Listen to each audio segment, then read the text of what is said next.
If you get something from this video, please like, subscribe, share with friends and family, and always drop a comment below because I do vet and read every single comment. Hello, everyone. I'm Lisa Baudouin. Welcome to Lisa's chat room.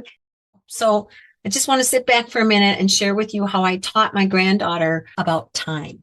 Now, I don't want you to take it the wrong way. My kids teach their kids lots of stuff, and they probably are teaching them time too. But I do things a little bit differently. So this is what I did.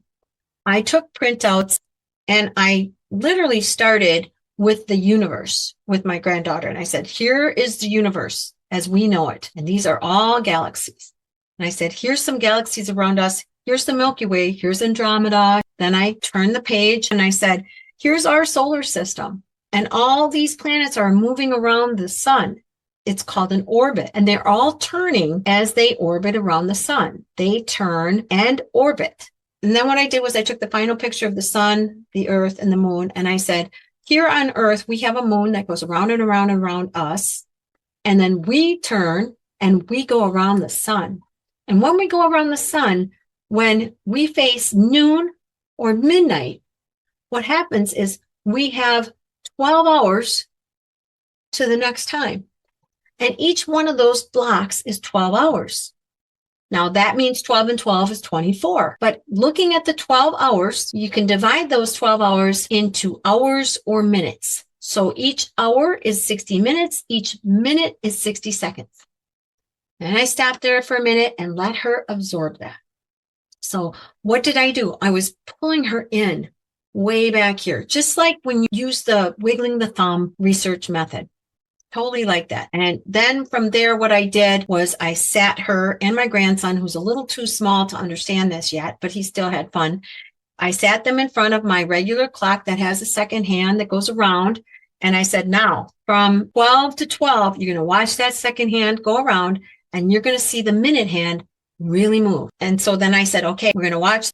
Ready, set, go. And we just went around the clock one time and she saw that minute lever go from 1 to 2. And she was like, oh, and we just watched it a few times. The second hand would go, the minute hand would go. And I was explaining to her, it's driving it.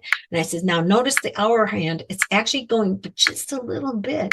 You can barely see it. But by the time that minute hand gets down here, that hour hand's going to be halfway. So I showed her what time is and then how to tell the time.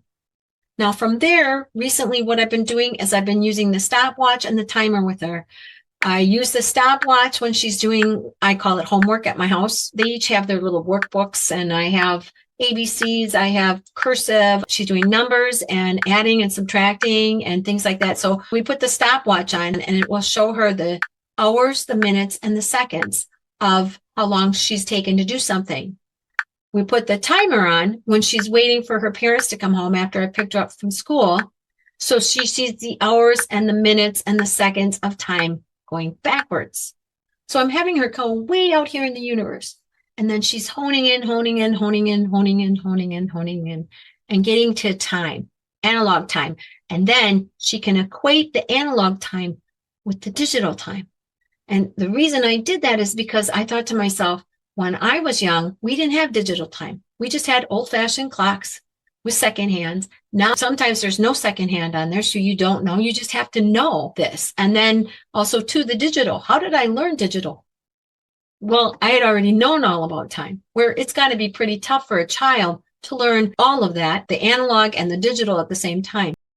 And I think the most important thing is for you to share this information with your kids or your grandkids, because I think this is a really great tool. And I think this is how we need to teach our children. Go way back in time or go way out and then come back in. So that's it for this video. I hope you've gotten something out of it. Please hit the like button if you have, subscribe, share with friends and family, make a comment. And as always, please stay safe and stay healthy. And I hope to see you again next time here in Lisa's chat room.